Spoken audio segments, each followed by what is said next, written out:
Welcome to Around the Metaverse, our weekly show where we bring together the best content creators from Web3 community to talk about recent news and give you guys everything you need to know to stay up to date. That's everything you need to know to stay up to date will be on this show right now. And my name is Doug Hype. You can tell because I'm right there. Dougie. What's up? No, you can tell because it has your name literally just below your face. Oh, that too. But also just look behind me over my shoulder. My name is Douglas Hype. And I'll be your host today, but more importantly, we have an amazing panel of guests from all around the metaverse.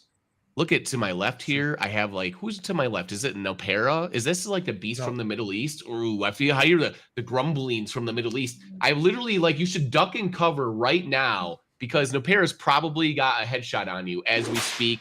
This dude is amazing. He's one of the best FPS shooters I've ever seen in my life, and he's an amazing content creator. He's an amazing community member, and he actually does really cool things like running BattleTech and a lot of stuff they're doing first-person shooter there. Noppera, how's it going? What's up, buddy? Doing great.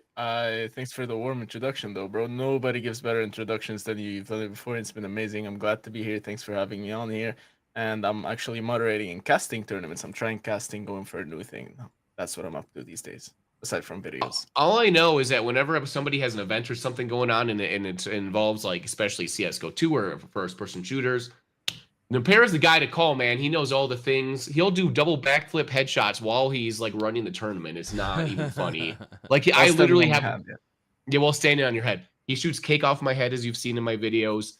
Not many people have won a spot in the Doug Hype animated videos, and he's the dude.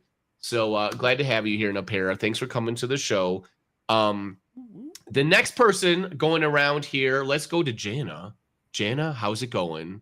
Noppera is over in the Middle East. Jana's down there in Brazil. All right. And for the rest of the show, Jana and Noppera have to speak Portuguese. That's the rules. I didn't make them. I just read them off the chart here, the rules that were handed over to me by Yeah. Look, these guys are secret agents. You got to have multiple languages. You have to be able to blend in anywhere you go, whatever country you're in. You know what I'm saying? Yeah. Look at Stash. He's always got a different disguise in every country he's in, whether it's Coachella.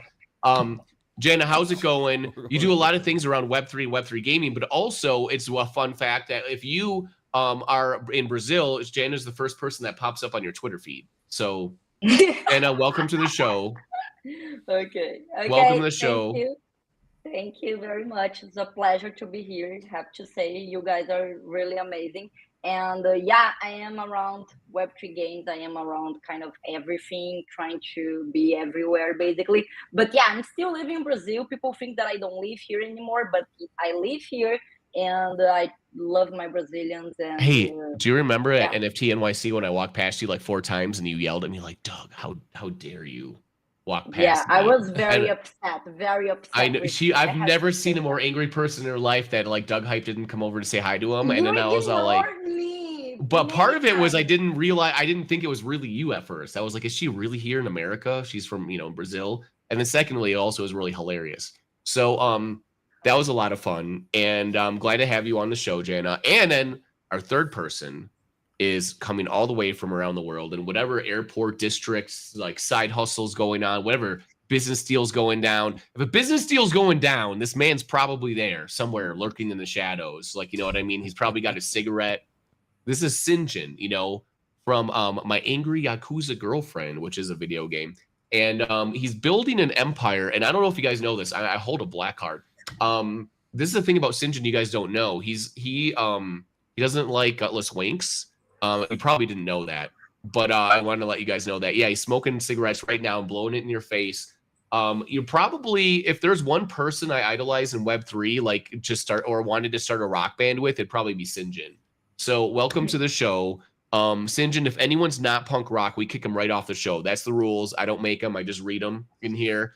And welcome to the show. How are you doing? We just saw you in Dubai hanging out at the Gamers event there, having a good time surviving the tornadoes and the hurricanes and the whatever funnel tornadoes that they have there, the floods. How are you doing, SINJIN?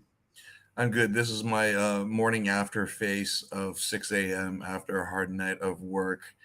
There's no glamour here, just me and my class. This is before the hair and the makeup, and then you come out and you have all your wig, you know, the whole thing and the robes, the glorious robes. Yeah, this is the rock concert after on my Windows 95 computer. Being the Yakuza is a glorious life. You usually have the suit on and all this stuff, but now we get to see behind the scenes. This is just like a peek in to what you're doing.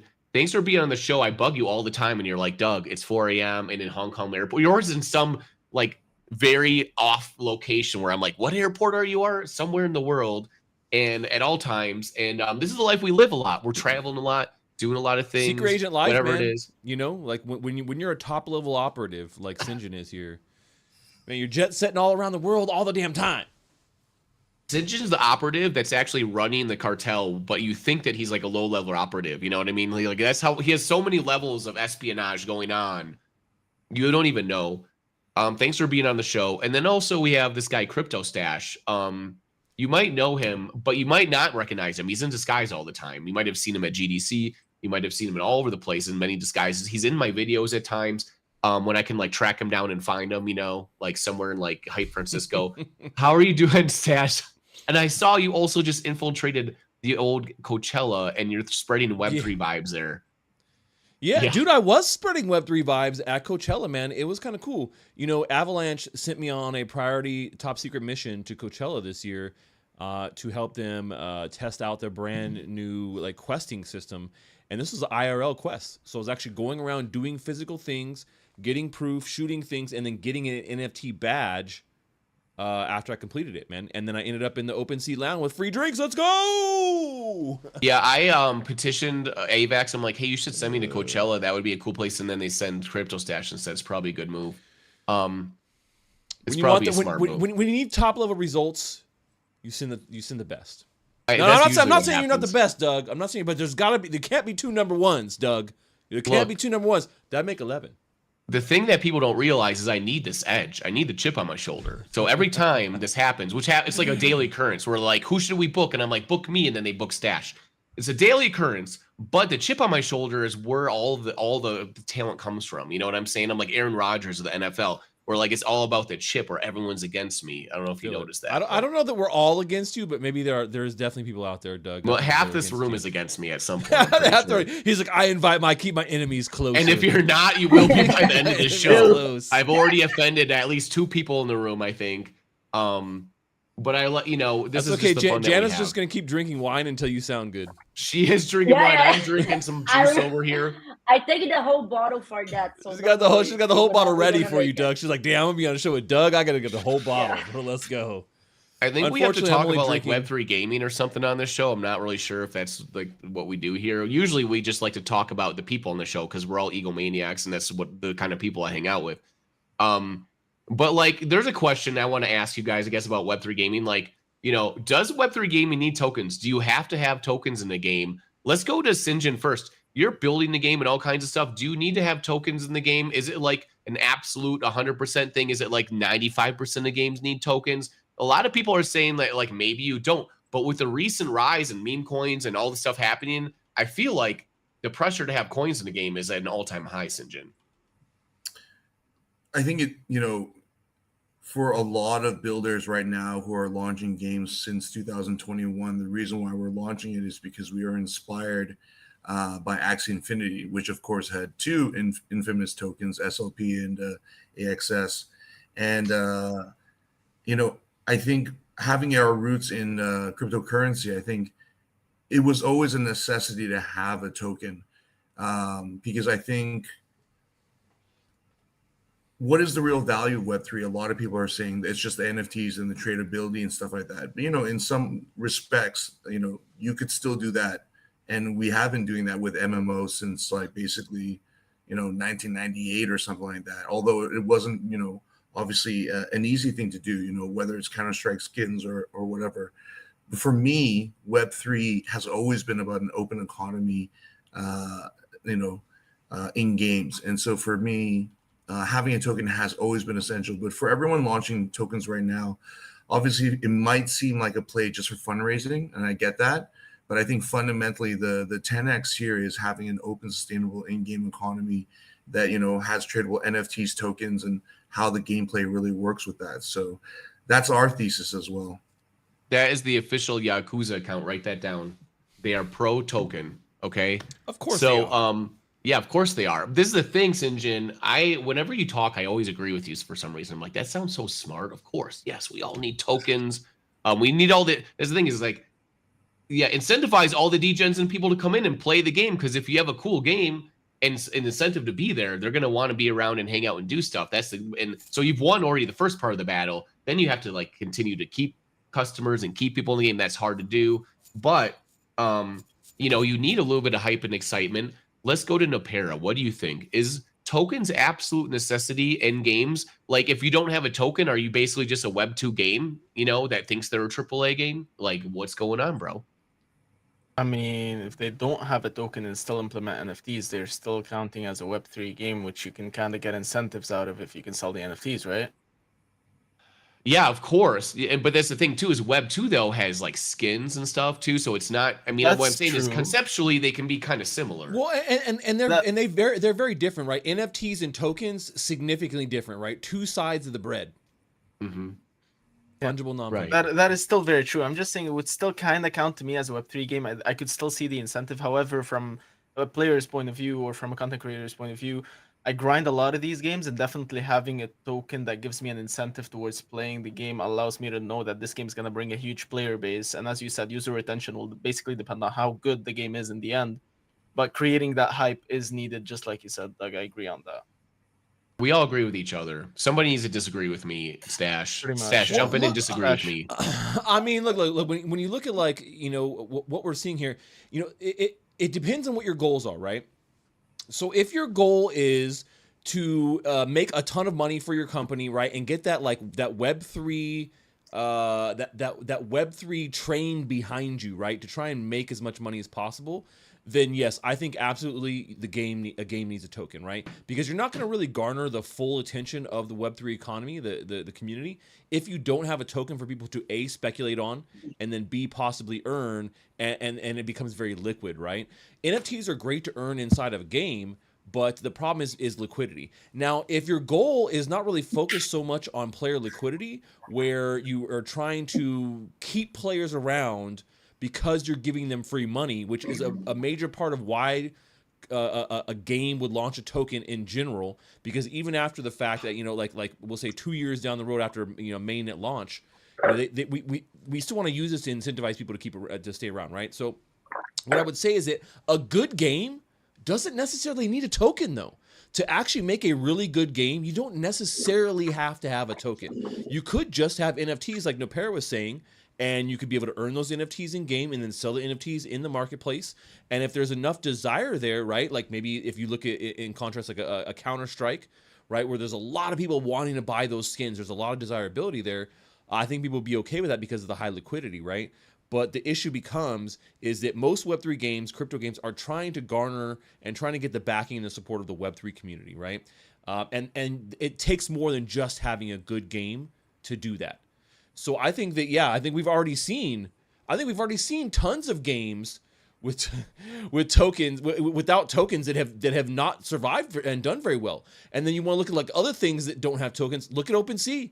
No token, hasn't done jack shit. I mean, you know, that's one of those classic examples, but there are many games where they like, no, we're not releasing token, or they haven't done it, and the timing of that token even wasn't, even if they do have a token, but the timing of it, even that might kill the game itself. So they even could have a token, but they put it out the wrong time, and that right there may also mean that it does not survive long term either. Oh, that's rough, bro. So you need to have a token, and you better know what to do with it. And you got to know what you do. So, yeah, so just having the token, man, I mean, will it survive? Like, it depends on when you launched it and how you launched it, right? You're not at Web3 unless you know what to do with a token. All right, I'm laying it down right now. Okay, we're going to go to Jaina now. I want you to dissect everything that he just said. Just kidding. You don't have to do that. Question for you. Hit every point. I want you to counterpoint every point he has. All right. Don't worry about me and SINJIN. We're just chilling right now. All right. All right. Here's a question for you, Jaina. All right. Don't worry about us. All right. You worry about your question, Jaina. This is my question for you. Are Web 2 games losing right now because they don't have tokens? Are Web 2 games like the building's on fire, they're jumping ship, they're firing everybody, all the games that seem to be winning in Web 3 or Web 2 are like indie games will pop off. Like the Manor Lords thing just popped off. Lord's Manor, you know, Playworld, whatever. Like these little independent things are almost like Web 3 games popping off. They're these little independent ones. Web 2 games are getting wrecked right now. Is it because they don't have tokens, Jana? Is that why they're getting wrecked? Okay. First of all, I don't think so. I mean, I don't agree on that because we have the gamers and the games still have the same reason to exist. We need something to be fun, and we need people to like to waste time just having fun moments. So happening this stuff, Palworld's dying. It's dying. There's no tokens in Palworld.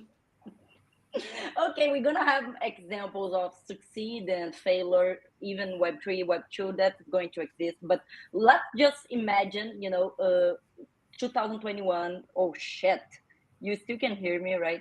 Yeah. Yeah, you just lost it. Yeah. Brazil's lost internet.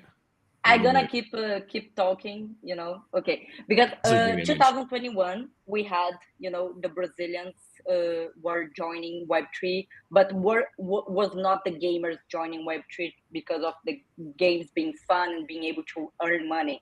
They were here because they were able to earn money, and then they were literally like going in to learn how to play the games, to have fun with that. And now the narrative changed completely because now we really want to have the gamers that really want to have fun. And then we're going to add this layer of having the token and then earning with that. So I still think that it's just a lot of stuff that we need to go through, but it's still, we need time to that. And we are DJs. We don't want to wait that long, But no, the Web2 games are not failing for not having tokens, but they're going to, of course, in some years, they're gonna probably. I just saw. Boo! I disagree. We're disagreeing. This is good. Finally, I disagree with somebody. And now I can't even see her. She's disappeared. It's what happens if you disagree with me on this show. You get kicked right off the show. Oh, she's back. By the way, Doug, Palworld did not die because they didn't have tokens. They died because they lost the new car smell. It's no longer being spoken about because it was just released. Yo, did you check out the new game around the block? This whole effect that's why I'm is saying gone. though, if you have something else exciting like tokens or other things that keeps you relevant, you know what I mean? You need to have things to keep you in people's mind. Well, not just tokens. It could be anything. Sure. Yeah. But we're pretending you need tokens right now. Exactly, that's what I mean. You have to transcend into a marketing strategy that goes even bigger and takes it even further. Yes. It doesn't have to be a token, but me and SINJIN say you need tokens, though. Sorry, it needs to be tokens. Yes, see, that's right. See, the one because it's the most DJ thing you can do. Yeah, it's like release the DJ. Look, you got to go to the bottom of the barrel to get the best apples. Okay. Yeah, I just made that up right now. Totally true. I just want to lay it out there that the one downside to having tokens in games is just like Jenna just said, that having the players that come here just for the incentives, just to earn the money, is making a lot of games have a lot of botted accounts, and the user bases are not as accurate as they should be with Web2 games. So it's bringing you more exposure, but is it actually the same exposure you will get by spending that money on marketing it more? Yeah, that's pretty much. It's a good question. The problem with a lot of Web2 games is that they don't last long, right? You have a mobile game, how long is it going to last? Even a hit game, right? Yeah, maybe like 2 years, right? And then you look at Palworld and stuff like that, and because they don't have a token, because they don't really have they're relying just on in-game content. So if you're a single player game, you have like whatever 60-hour content, right? Unless you really like that game, you're not going to play that game more than once or twice anymore, and then that's it. And they rely on just basically sales, or if it's free to play, like in-game kind of cosmetics that are constantly updated. So your live ops, in some ways, having a token is a continual form of live ops. And the challenge here is that in Web3 we really haven't solved the sustainable token economy model yet. It's never been done before. Like every other economy in Web2 is somewhat closed. Like the developers can kind of regulate the certain price of certain things, right? When it's totally open and floating, it's a totally different beast. But in terms of why it gets screwed in Web3 is because the games are not robust enough. They're not designed enough to have a complex enough, robust enough economy that it doesn't attract like one type of user persona. So like in any type of game, Like if you looked at World of Warcraft, right? People have been grinding that for years now, decades now, actually. The game's been out for, such a long time. But it's not only just the grinders, right? You have players who are actually playing guilds, PvP, and the grinders and the people who are crafting and so on and so forth, because there's that depth to the economy, and all the tradability. And people are using it to make money, right? And that's a big part of it. But also the clan play is not there just to create a clan to be extractive. It's there to really enjoy the game. So there's something to be said that, I think in Web3, we always toggle back to how fun should the game be? And as a game designer, it should be as fun as possible. The reason why is because a fun game makes everything easier, including the incentive to play, right? So, the question I always have is that, are we really 10x from Web 2? And I think just being tradable with NFTs and compare that to skins, it's not enough. If you want to talk about just tokens, you look at online poker. I was the regional director for PokerStars for Asia. I legalized poker in Macau. I've been in poker and real money gambling for a long, long, long time, right? And, there's tokens there, right? If you really think about it. And that's probably one reason why online poker for Web3 hasn't really taken off, because there's not too much fundamental difference between Web3 poker and Web2 poker if you really think about it, even if there are NFTs, right? But like, how do we make it 10x? Like, how do we make it so much better than Web2 that, it really is attractive?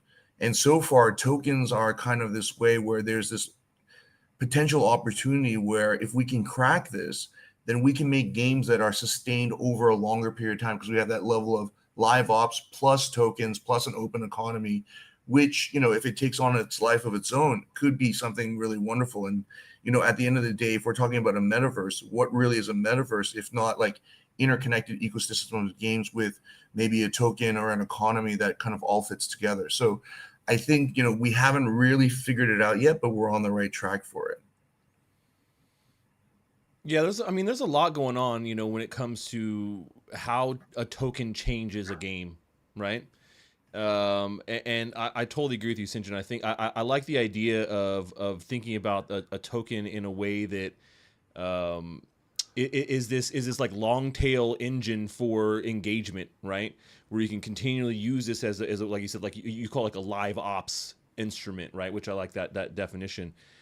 Using that to kind of keep people engaged over time, because that becomes the problem, right? Noppera was talking about earlier too, and Dougie was talking about this, right, with Pal World, right? So you look at like these games that come out, it's like, oh my god, this huge hit indie game, everybody's playing it, it's a massive hit. But then 3 months later, no one's talking about it, no one cares. And a lot of times what happens, I think, is that with these small indie games, what happens is that they put all the time into getting to that one point, and they're a big hit, and everyone's like, oh my gosh, but they don't have a plan for the next 6 months to a year to keep people engaged, right, over time with specific updates or special events or new wearables and cosmetics or a different game mode or whatever it may be.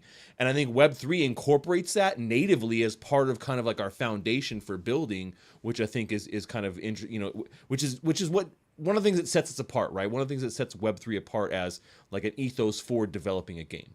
So absolutely. And if you think about like UGC, right? What is the UGC of Web3 games?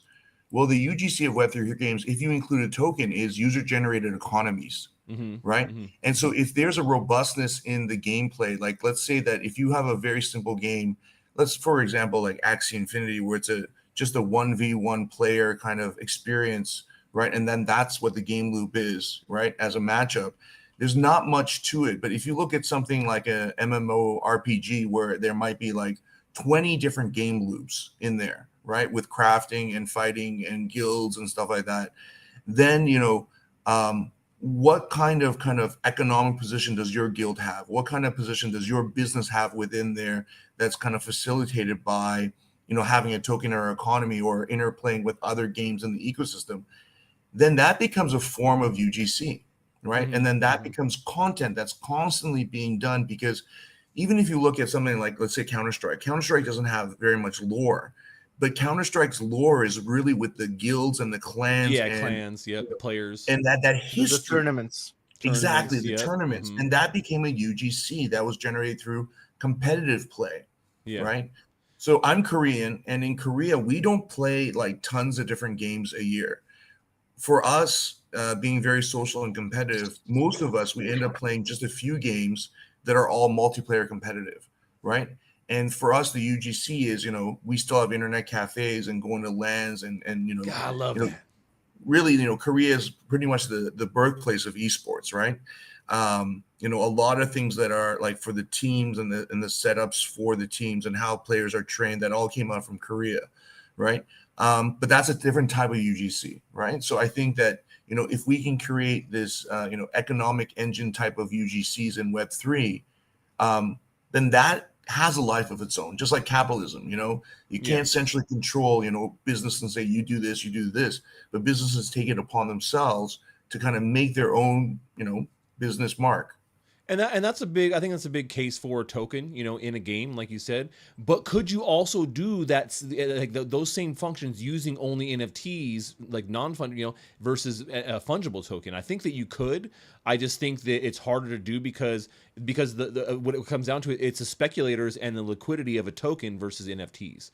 Right. So I think that it could work well, and you could still have a fun game that uses only NFTs and no token, but I don't think that it will do well or as well in a Web3 environment. And we've seen that, I think, time and time again. But it does help to drive that engagement, man, and it could do it on multiple layers. It also depends on like how that NFT is used. So if you take NFTs as in-game assets, right, then, some NFTs could be, basically wood and minerals to craft. Yeah. And so on and so forth. But we're just not there yet, right? And in actuality, if you think about it, like whether it's the barter system and the NFTs could be used as a bartering system or trading system or whatever like that, it could be there, but the games have not reflected that yet. But in some ways, it's kind of a pseudo type of currency, right? I think the most direct and blunt way, obviously, is to launch a token. But, the more direct an economy is, the easier it can get screwed, because it's obvious how to like exploit it, right? And that's on the game developers, right? Like, how are we kind of pressing the envelope to really do more?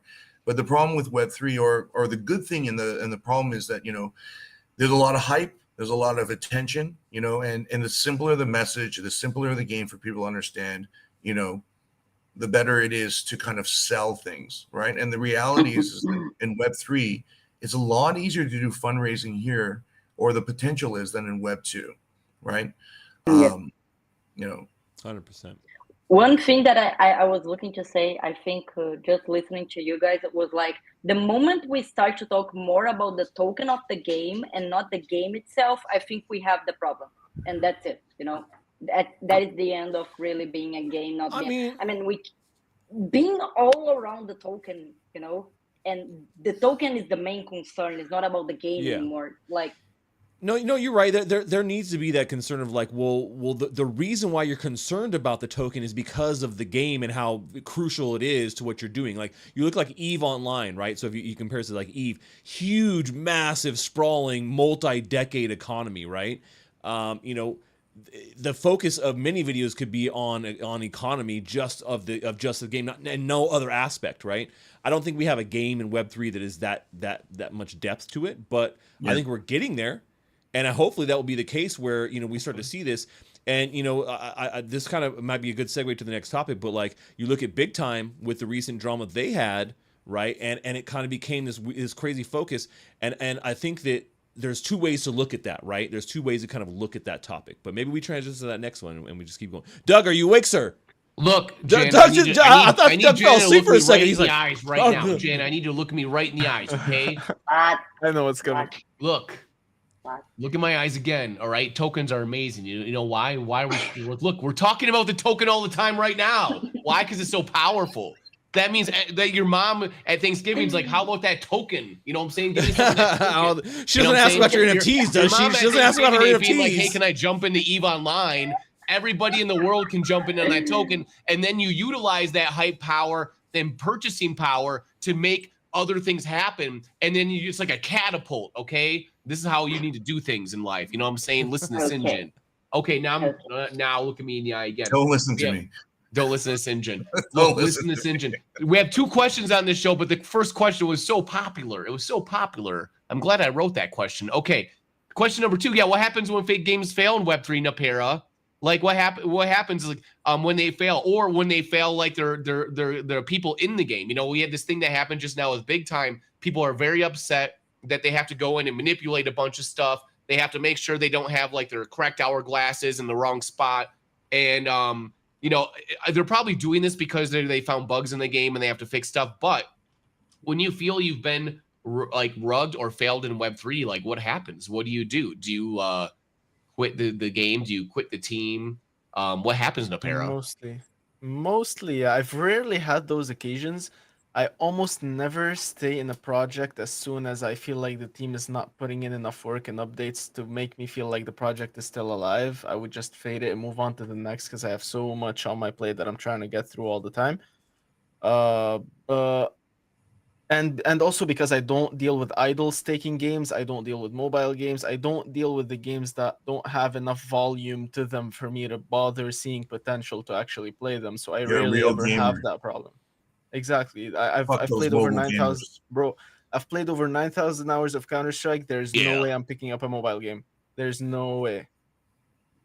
So I rarely have that problem, and I fade them before we reach that state. That's my Noppera says fade them before they fade you. You know, jump on with that. You gotta fade. Know when to hold them and know when to fold them. All right, Jaina, look at my eyes again. Habibi, come to Dubai. I'm like mesmerizing you now. All right. Listen to tokens and rich people and everything they say is true. Did you know that the meme actually started by a Lebanese girl who was saying "Come to Beirut"? No, I didn't know that. That's how the meme actually started on TikTok. Maybe I should. Maybe I should. You should, bro. You should. I love it, especially if there's a Lebanese woman there. Jaina, look. Now, what should you do when a game? First, you could also say, what was your definition of like a failing game? Is it like because do you believe in the team? If there's like, look at SoFi. SoFi keeps crashing around us, and they're doing the arena like rugged like 7 times. Now it's coming back, which is kind of a different version of a game. Yeah. And people are like, oh, we're all in on it now. Like, at what point, what makes you leave a game and think that it's a failure? Yeah, that's a tough one because I think depends a lot of each person. I don't have much patience. Same stuff. That's it. I go to other stuff because talking about games again, we have so many options. Even Web3 now, we have so many options. So we're just gonna jump to the other stuff and fuck it the other. But what with the best token?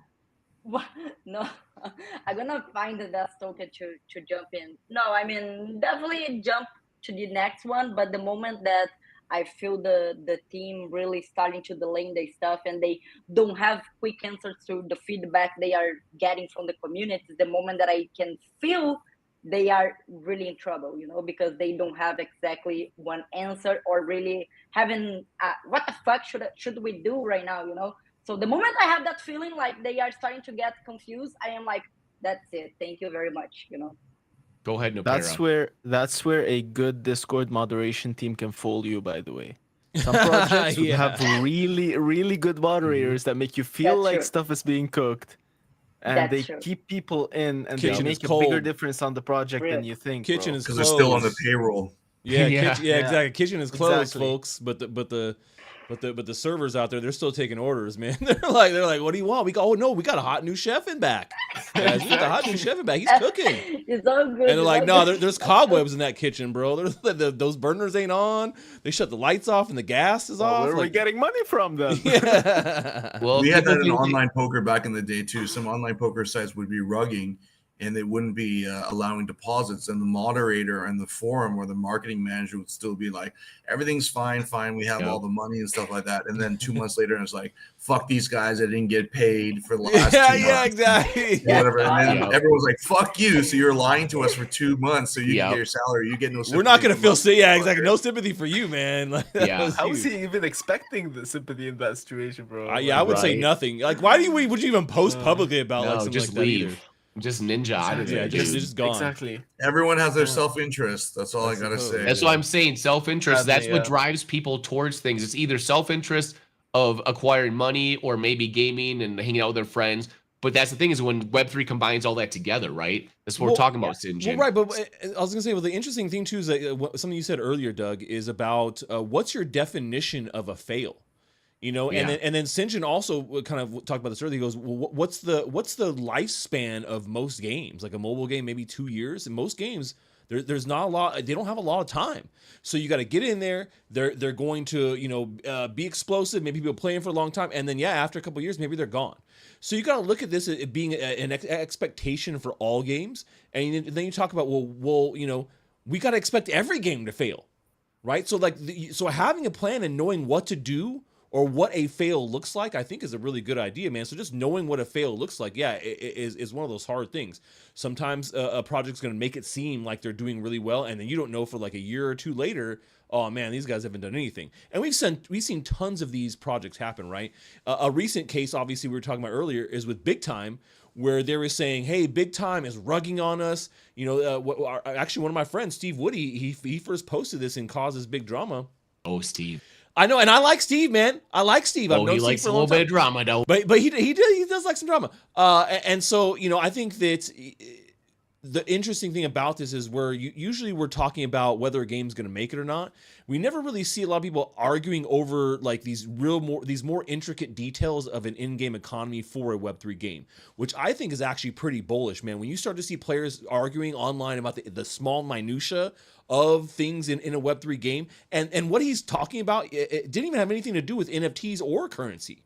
Like or tokens, right? So it was just like in-game items that he was like mad that he couldn't get into, and that they didn't, and I'm like, man, they told you ahead of time that you're going to be wiped. I mean, this is a pretty common thing in Big Time. It's been like that for quite a few years.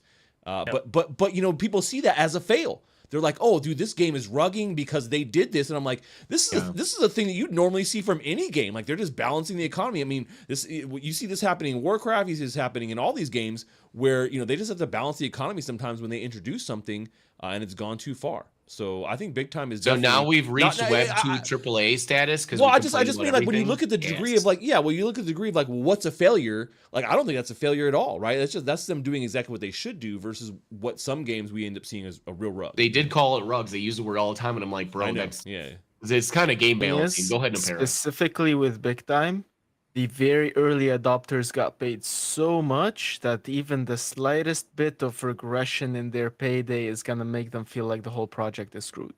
Yeah. They paid way too much, way too early. Everyone feels entitled. Their community feels way too entitled at this point.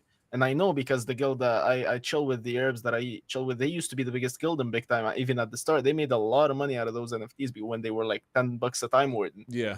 So like, they gave so much money at the start that their community feels way too entitled. Yeah.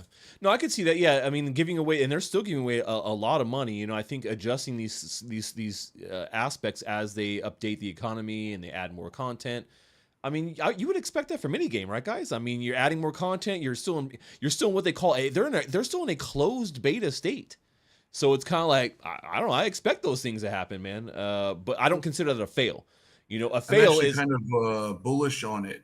Yeah. And the reason why is because, they're trying to figure out things in this kind of live op situation with this, beta.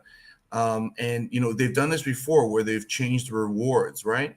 And the fact that they can change the rewards, even if it goes down or they eliminate certain in-game items and so on and so forth. I mean, things maybe should be communicated a little bit better and in consideration for where the game is at. I think, the two sides to it are like, yes, we knew that these in-game items would be, taken away. And, that happens in Web 2.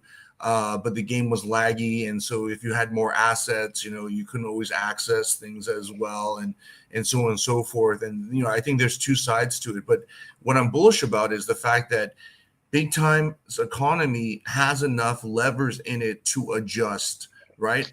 And ultimately, why are they trying to adjust? Because they're looking at the supply and they're trying to keep the supply in check for the longevity of the game, right? But that ends up happening is that certain players will get into certain cycles, right? Where they get at the top of the cycle or whatever like that, they're going to get screwed. The ones who are there at the beginning may feel, very entitled as to like, why are they not earning as much, right? And then this comes to the fact of game design is like, have you designed your game to be fun enough that the motivation is not just grinding, right? But if it's just grinding, no player base can just survive on one type of player persona alone. I'll give you an example with online poker is that if you were to have a table full of sharks, right? No one would play any hands. When you go to Vegas and you go to a like bicycle card room or whatever like that, at any given 9-handed table, right? 7 of them are sharks, and they're just waiting for like some tourist to come by. And if you see them actually play, they don't play against each other. They're all playing against, you know, the couple of suckers on the table. And that old saying in poker is that if you don't know who the sucker on the table is, if you can't point that out, it's you. It's everyone watching. It's you. guys. It's you. I brought SINJIN here to tell you that. But the fun games in poker and the sustainable games in poker are the ones where you have a couple of sharks, you have a couple of newbies, you have a couple of journeymen, you have a couple of grinders, you have a couple of guys, whales who don't give a fuck and they'll just play anything. Like for me, if I get 69 in my hold cards, I'm all in on the fucking flop. Doesn't matter what the odds are. I get 69. Straight DJing player, man. That's what I love about you. You're straight DJing, man. I love it, bro. But I want people to fear me that, you know, I'm doing my fucking crazy shit, right? But you know, obviously I know the game of poker, unexpected. So. They can't expect you. Exactly. You know, I mean, casually I'll play that, but then, you know, there needs to be different kind of personas. I think as Big Time kind of understands their economy more in this kind of testing period, they could only get stronger. And, you know, the other thing though, too, is that something that really is always on my mind is that, you know, Big Time is on Ethereum, right? Yeah. And whereas most games are not on Ethereum, we're on Ethereum as well. Right. And they're where the liquidity is. And, you know, they're really at the front lines of things. So I applaud them. But, you know, obviously every, you know, game and every studio could do better with their communication and, you know, making it more of a limited kind of beta where it's not kind of opening up this level of expectations for people. Could have been a little bit more. But again, investors raising money, so on and so forth. There's a lot of other aspects to it. Yeah. One thing I have to say, because all the time I try to go more like in the big picture of everything, you know, and now I'm thinking like maybe we are making all of our gamers, the new kind of Web2, Web3 gamers, addicted very fast, you know. We want to prove ourselves like as Web3 blockchain with tokens so fast, we give so much, so fucking fast. Yeah. And then at the end, they get addicted, right? They want more, like give us. And then the games, of course, they can't keep up like paying the same stuff. So maybe it's like, again, I don't think other companies and other games will fail the same way, because maybe they're going to start to realize we can deliver so fast and then start to slow down and paying less. You can't do that. You can come with an amazing game, have a lot of gamers, and then start adding layers of monetization. People will start to get more addicted, more than before. That was already very fun. So maybe the fucking problem is that we are making our gamers become DJs, and that is fuck up, because, you know, the gamers are here for the fun, should be in the, you know, the fun. And then, you know, all of the other fucking stuff, token and all of the rest. You know what I mean? It's like a lot of bad words. Yeah, no, it's all good. No, it's like a chicken. I believe you the more you swear, though. I know, right? It's very convincing. Motherfucking, like the fucking asshole. That's right. It's like a chicken and egg situation, right? So you want. Swings. You want people to be like talking about the economy and using the token and doing things because they love the game so much. But what, like Jan was saying, you know, but you're incentivizing them to even start playing the game in the first place using the token and expecting that they're going to be rewarded, right? So it's like this Pavlovian you know, kind of expression here where you have people coming back like, oh, but they just expect it, and then it's like, oh, but they ring the dinner bell. I know tokens are dropping. What? No tokens, and they're like, I don't know what's going on. Yeah, Pavlov. Which is why you need tokens in a Web3 game. Then you wouldn't be in the conversation. And that's the whole thing, right? Yeah. In Web3, you know, who is the current Web3 audience, right? It's degen investors and so on and so forth. You know, and you know, if you're gonna play the long game, then you're probably gonna be excluded from the Web3 kind of attention economy. You know, and that's a reality. You got to toe the line on both sides. It's a marathon sprint. We've kind of seen that too. So look at this. So you look at these successful games. So like Mir 4, Night Crows.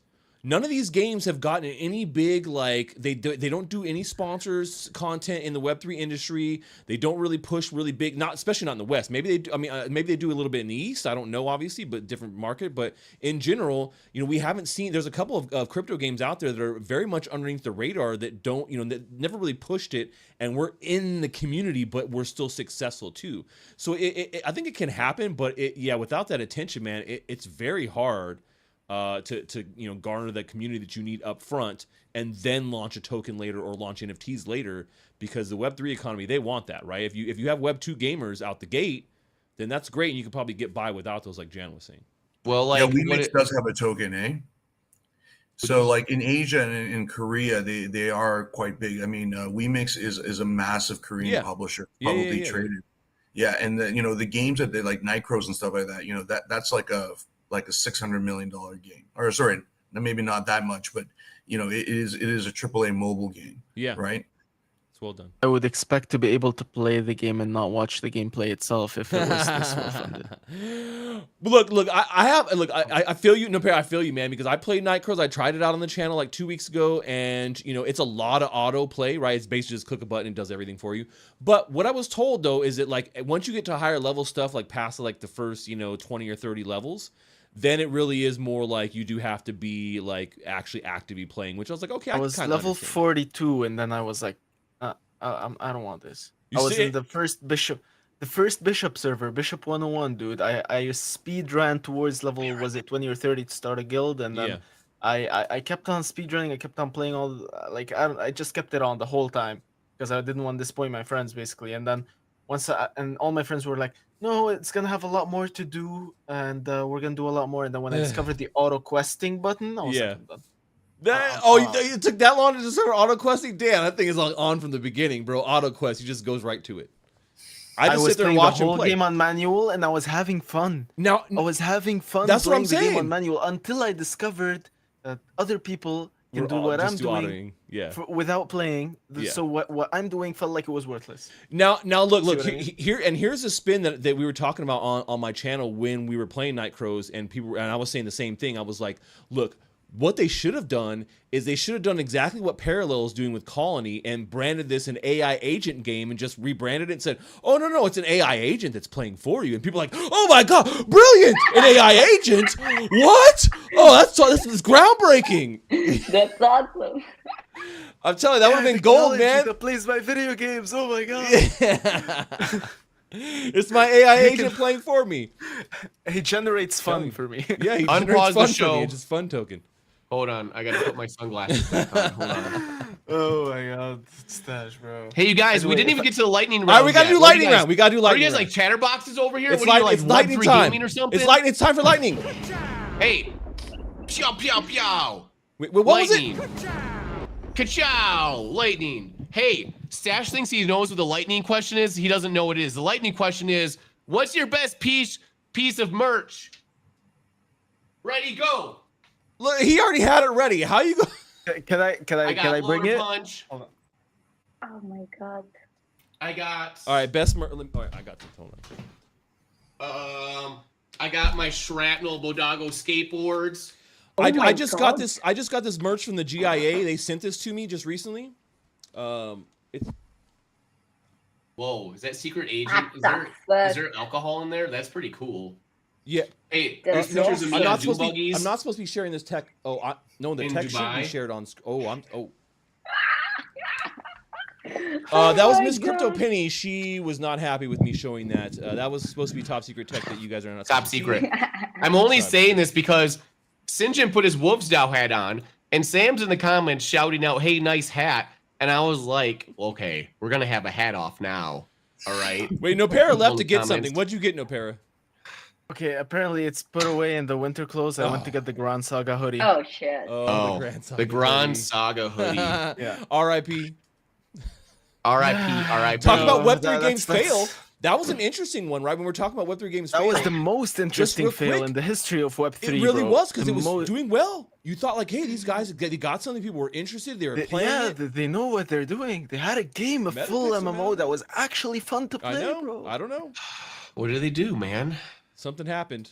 Something nefarious went they- down. They Yeah, saw the that's- probability that was potentially going to be in you know in that particular game, and they realized that it was unsure what the profitability was, and so Yeah. they ended up closing off that division and reinvesting the money into their Web2 content, Yeah. which they knew was going to make money.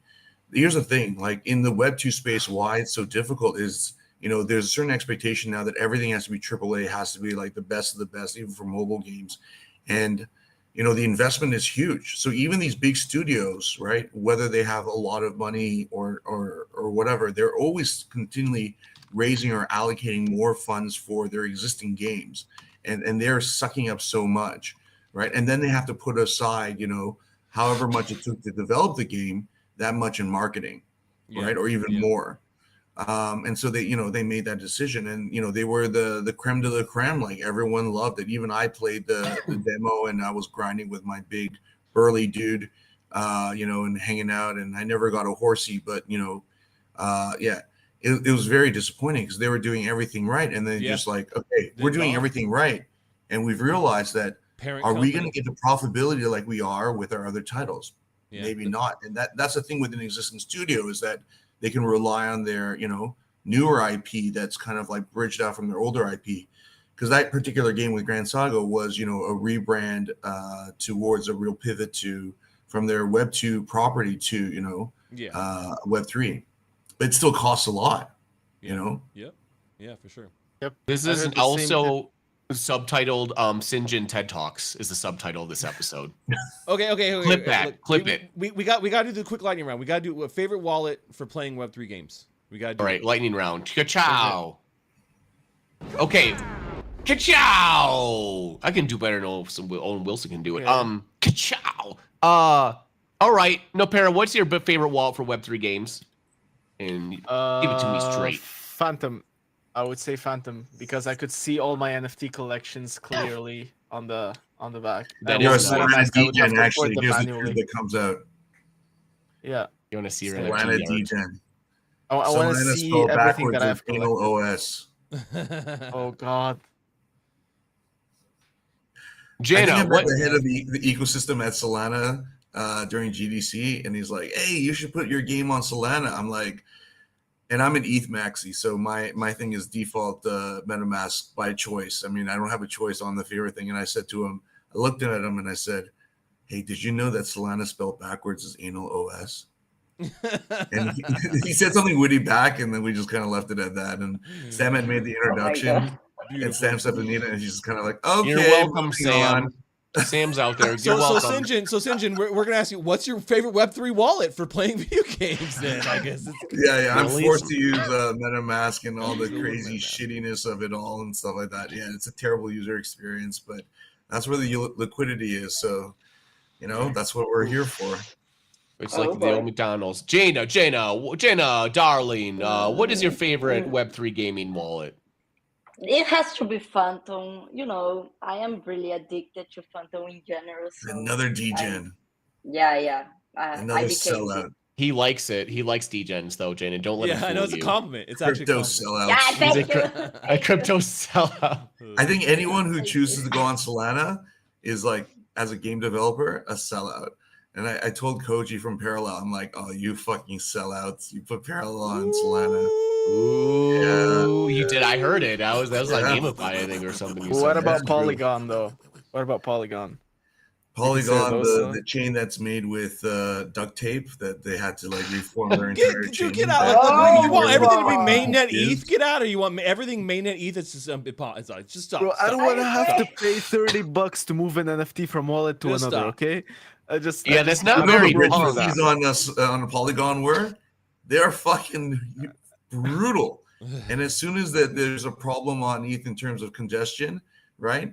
Like those Polygon fees just shot the fuck up. I had one VC said to me like about a year and a half ago. He says, you know, yeah, there are problems with the Polygon network, but you know, they're spending $400 million to fix it, and they're getting the most brilliant minds on it. And I'm like, as a game developer, you know, like certain things, like if it's architected, you know, wrong and it's about scaling, you can't fix it. You got to really start from the beginning again. And this goes to show, like, there's just some basic tenets of programming and stuff like that people just don't understand. Things like scaling a game, like how far we will go, like the load and stuff like that. Sometimes it's not like a real engineering problem, it's an architecture problem, right? So it's just born to be a certain height, you know, and that's it, right? Unless you're going to stick growth hormones in it, like it can only go so far, you know? A human's only going to be a human, but it ain't going to be like a giant. Well, look. I'm gonna switch it up here because we got two Phantom wallets and a MetaMask. I'm gonna switch it up. I'm gonna say, you know what? We were talking about big time earlier. The open loot wallet system is actually pretty well done when you talk about onboarding and ease of use. Now bridging from out of open loot system, but the inside of it is actually really good, man. I really love the like how fluid it is between their game and the marketplace and what they're doing there.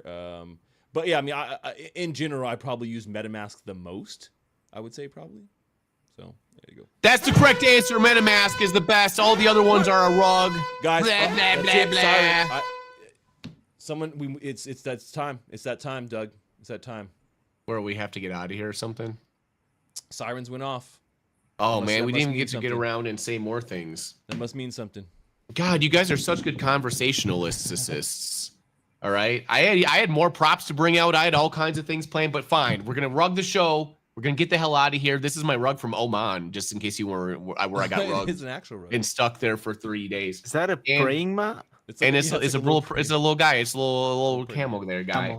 It's a rug. All right, Noppera. I love you guys so much. Once again, we've got the beast from the Middle East, Noppera, over here, down there. The true gamer. True gamer. He's a pure gamer. All right. If you I love that. like bathe him in the waters of the Mediterranean, you know, like he shines like a spirit. He's a pure gamer. Excuse me. I only have COVID. No big deal. Jana is down there from Brazil. And if you didn't know that, she's in Web3 gaming. You should go follow her. Her things down there. If you are in Brazil, she pops up as the first person you see. She's just pure Brazil. Okay. And then you have SINJIN, who's just like me. He's like the Doug Hype version in Korea. He can't ever shut up. He tells you that you're a gustless wank, and he will tell you everything you need to know. And he'll just let you everything, every single thing you need to know. Ask this man anything in life you want to know, any kind of advice, humor, hanging out, smoking cigs at the Wolves Den. You know what I'm saying? In the Wolves Den hat. Shout out to the Wolves Den. SINJIN's got everything you need. You know, he's secretly Yakuza. And we got CryptoStache, the OG of Web3 gaming, one of the best homies in the space, for real, since day one. Stash, you're a great dude and a great person in the space. The only reason I host this show is just to learn all your tricks and all your secret schemes, okay? That's how we do it. Oh, that's right. Everybody here, until next time, Mondays, 4 p.m. Central, 7 p.m. Eastern time, whatever the time is for Noppera and SINJIN in the middle of the night where they have to wake up, turn on their generators just to get on the show. So give them a follow because they had to turn on their generators and get their sandwiches out of the refrigerator in order to get on the show today. All right. Follow them right now on Twitter. This is Doug from GIA headquarters. Over and out.